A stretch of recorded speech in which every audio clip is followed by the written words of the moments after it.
মা ঊষা চ্যারিটেবল ট্রাস্টের উদ্যোগে বিশ্ব ডায়াবেটিস দিবস উপলক্ষে সচেতনমূলক মিছিল ও হেলথ ক্যাম্পের আয়োজন করা হয়। এদিন জয়নগরস্থিত মা ঊষা চ্যারিটেবল ট্রাস্টের অফিসের সামনে থেকে মিছিল শুরু হয় এবং শহরের বিভিন্ন পথ ঘুরে পরে হেলথ ক্যাম্পে অনুষ্ঠিত হয়। উপস্থিত ছিলেন আগরতলা পুর নিগমের মেয়র দীপক মজুমদার, মা ঊষা চ্যারিটেবল ট্রাস্টের প্রধান ডক্টর সুশান্ত রায়।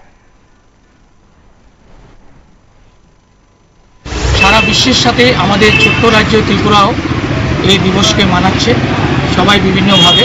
তো আমরা মা ঊষা চ্যারিটেবল ট্রাস্টের পক্ষ থেকে আজকে এই দিবসকে প্রথমত আমরা সকালবেলা একটা র্যালির আয়োজন করেছি, যেটা সচেতনতার র্যালি।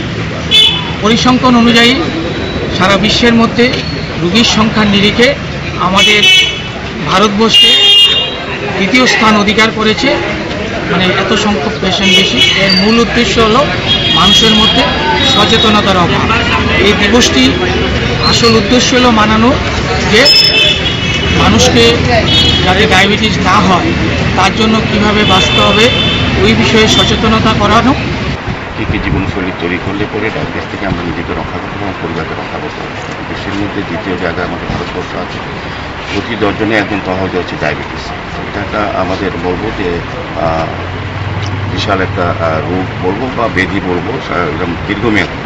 এটাকে প্রতিরোধ করতে গেলে আমাদের জীবনশৈলী পরিবর্তন হলে আমাদের কিছু শিক্ষামূলক চিন্তাভাবনা করতে হবে, পরিবারের প্রভাব পড়ে ডায়াবেটিস থেকে আমাদের পরিবারকে মুক্ত রাখতে হবে।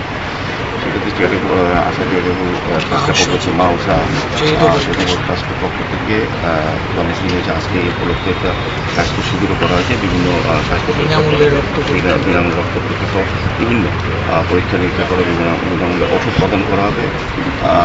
মা ঊষা চ্যারিটেবল ট্রাস্ট শুধু আজকেই প্রথম যে ডায়াবেটিস দিবস পরীক্ষা তারা কর্মসূচি নিচ্ছে না, প্রতি বছর প্রতি সময় বছরের প্রতিটি দিনে বিভিন্ন জায়গায় প্রত্যন্ত ক্লিনিকে মানুষের স্বাস্থ্য পরিষেবা প্রদানের ক্ষেত্রে বা মানুষকে সচেতন করা, সতর্ক করা এবং